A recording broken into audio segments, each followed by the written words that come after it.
not taken. The poem has become ubiquitous in Western culture and has appeared on everything from greeting cards to car commercials to even motion pictures. It becomes embedded in the way we think and in the way we speak to one another and the way we also talk about purpose. The poem relies on a powerful metaphor, an image that many of us can relate to, an idea of walking along the path and being confused which road to take, having anxiety about the future. Perhaps that's why Robert Frost tapped into this metaphor. It's a powerful one that speaks to many of our lives.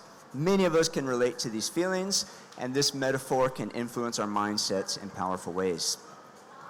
Today we're talking about the power of purpose, and I am particularly interested in the power of a metaphor shaping our mindsets and how we think about our purpose.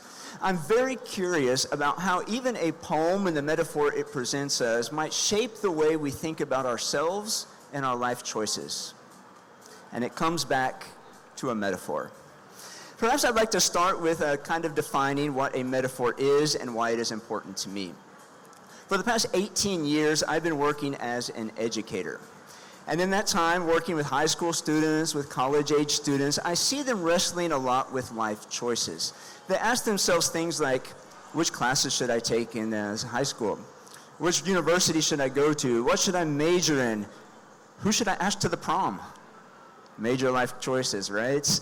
And we tend to come back to metaphors in terms of shaping those. Are life choices really like choosing a path in the woods? I think perhaps more than we realize, our mindsets are determined by metaphors like this. And by a metaphor, what I mean is a visual image. A visual image, something an author or a thinker or speaker can plant in our mind to help us visualize. And typically, it has one teaching point. A visual image with a single point of similarity. And I do think Robert Frost, buying into this metaphor of the path in the woods, teaches us powerfully, perhaps about opportunity costs. If you choose path A, you can no longer walk down path B. You choose one, you cannot have the other.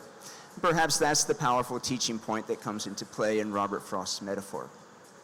Perhaps there are secondary similarities about how we cannot go back in time and undo past choices, but probably we're going to press one teaching point from this metaphor.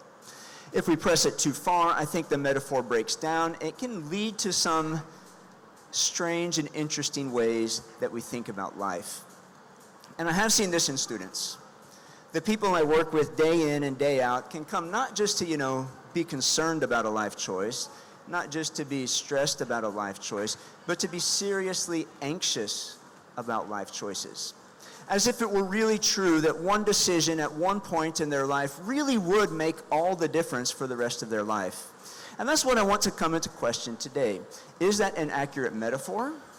Should that metaphor determine our mindset? And can that mindset change our purpose in life? I do see a couple problems if we press this maze in the wood metaphor a little bit too far. One of the problems, here's from my literature class, is that it doesn't even seem to be an accurate reading of the poem. Robert Frost was not teaching that this is the way life is. Robert Frost was actually poking fun at an indecisive friend he had. A friend who would obsess over trivial choices in life as if they were the end-all, be-all of his life. After all, the two paths in the poem, exactly the same. He stops and ponders long over which road to take, but the two roads are exactly the same. This speaker is not an individualist. He's not really a I have traveled the road not taken. He is indecisive and a bit of a coward. Years later in life, he rebrands himself as the individualist who took the road not taken. But that wasn't what he actually did. If you're interested in this, you can read David Orr has published a few articles about this back in 2015 in The Atlantic, as well as written an entire book on the subject about how most people have not read the poem accurately. But I'll step aside from that now. Even if we take this maze in the woods metaphor as something true, I do think it breaks down if we press it for more than one teaching point.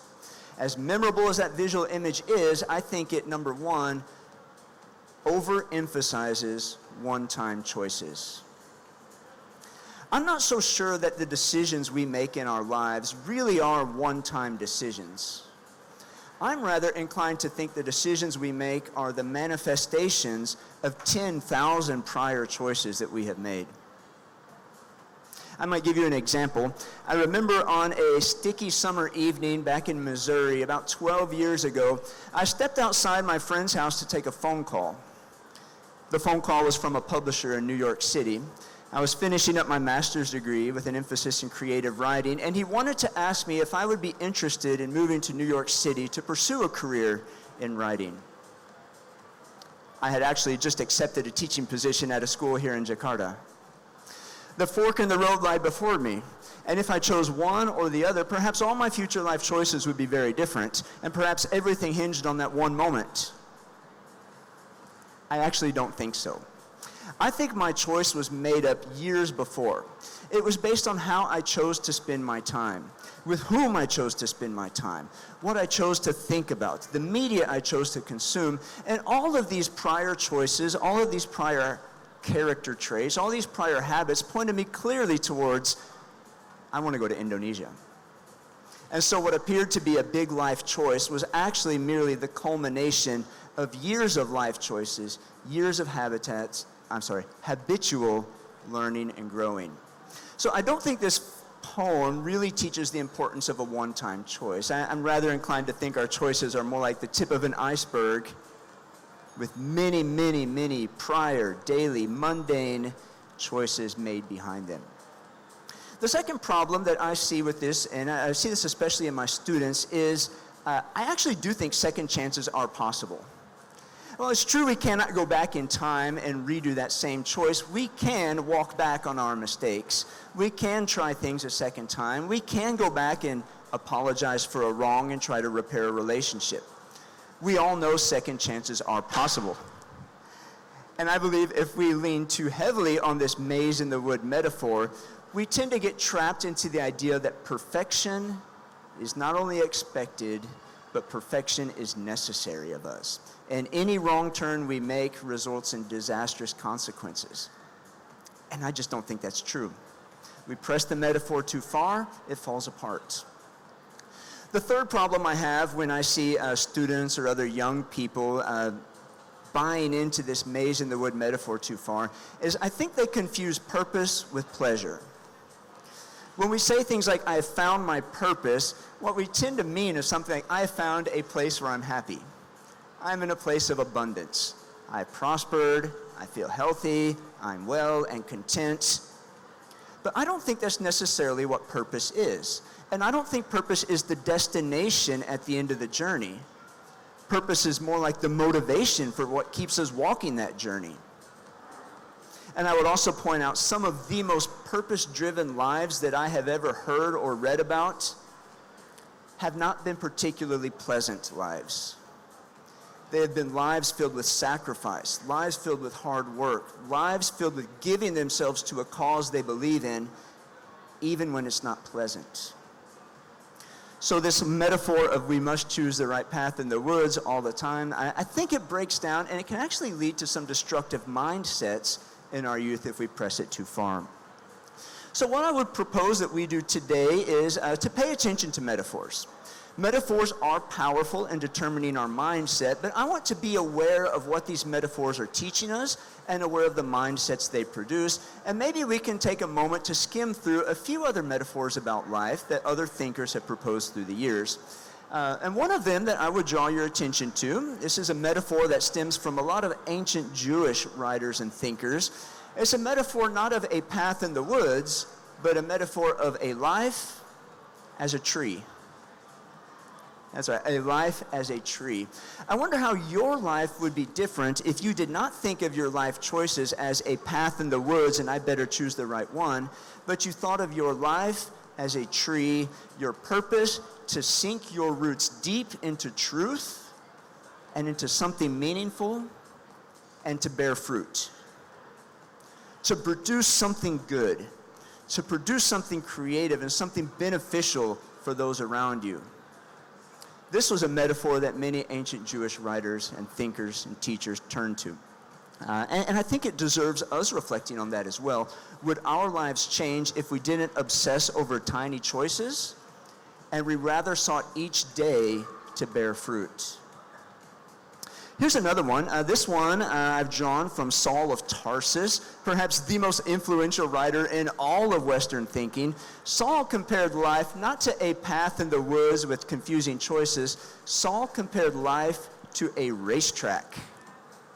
Imagine this, you don't stop and you don't pause and you don't think forever about which path should I go on. Rather, for Saul, the path is very clearly marked before you.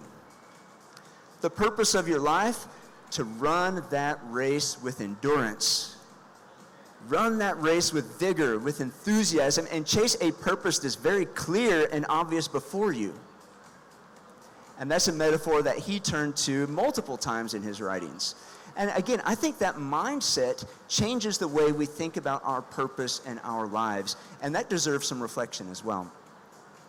The next metaphor is also from the Apostle Paul, and this is a house under construction. This is a very memorable metaphor, but again, rather than stopping and pondering on which of these blind paths, which of these choices is going to lead to my happiness, we think of each day's choices and each moment's purpose as building a house, building a home with quality materials that will stand the test of time. Are we building our lives with these quality wood and stone and they will withstand a fire? Or are we throwing together ramshackle things carelessly? That's quite a different moment of reflection than, pondering over, do I take path A or path B? And I think that also is a powerful visual image that we can reflect on. To turn to different thinkers, this is, sorry, I don't know which slide I'm on now. The Buddha seems to have taught often about life as an ox pulling a cart. An ox cart metaphor. He seems to have used this in several different ways, but one was to illustrate the idea of dukkha, or suffering, in life. An ox pulling a cart with a broken wheel, the Buddha would affirm, is like us dealing with suffering in our lives. We know this thing should roll a little bit more smoothly, but we're stuck tugging along at a broken system that we can't seem to fix.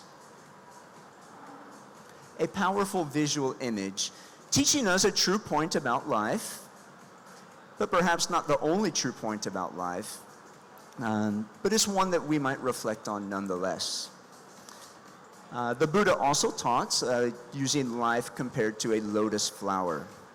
Lotus flowers grow from stagnant, rank, sometimes smelly, swampish areas filled with filth around them, but nevertheless they bloom into something very beautiful, something that deserves some inspirational thoughts and meditation. The lotus blooming out of a swamp. Is that like your life? We all know that life is filled with suffering and grotesque and disturbing situations. What if your purpose was not to choose between two paths leading to which one is going to make me happier? What if your purpose is more about how can I bloom into something beautiful? How can I bring beauty? How can I bring something divine to the world around me? Very different mindset. Very, very different mindsets. Finally, if I turn to Surah 18 of the Quran, I can see here a metaphor set up designed to teach people about life as a metaphor with rainfall. Rainfall. In Surah 18, the Quran seems to liken human lives to rainfall. The rain, it says, is directed by Allah and goes where Allah wills. The raindrop has a very fleeting existence. It doesn't choose where it falls, but where it falls, it should bring healing and bring life. What if we conceived of our lives with this metaphor? What would that teach us about life? Probably about our fleeting nature, probably about that we do have limitations on where we fall and where we spend our time. But again, if we press it too far, the metaphor might break down at some point. What do I want to say with all this? I want to emphasize that a metaphor is a powerful visual image. It becomes so powerful, it can infuse our mindset and control how we think about ourselves and our situations. But as powerful as a metaphor is, it cannot account for every complexity. A metaphor is designed to teach one point of similarity. It's designed to teach you one truthful thing about life and reality. If we press any of these metaphors too far, they will break down and fall apart. At times, it's useful to reflect on opportunity cost, and perhaps we will turn and ponder the metaphor about the paths in the woods.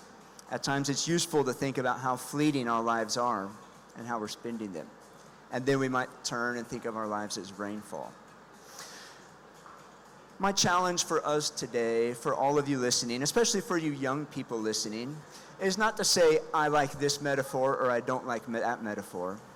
It's not to say this metaphor is true and that metaphor is false, but rather what I would call you to do is to be aware of many metaphors, to be reflective on these metaphors, and to question, what does each one teach? What mindset does that inculcate in me? And how does that help me think about purpose? I often find that the verbs we use when we speak about purpose suggest metaphors. And perhaps this might be my closing thought today. If we use a verb like find a purpose, it sort of connotes that metaphor of us wandering around, hoping to stumble across a treasure chest of purpose that will lead us to a place of abundance. If that's the verb we use and the mindset we adopt, we're probably getting back into that maze in the woods mentality. What if we choose a different verb when we talk about our purpose? I want to craft my purpose. I want to hone my purpose. I want to cultivate, to inculcate a purpose. I want my purpose to evolve. I want my purpose to flourish. All of these verbs suggest different metaphors. Each of these metaphors might influence your mindset and your purpose. And I hope that that's one thing we can all reflect on today. Thank you very much.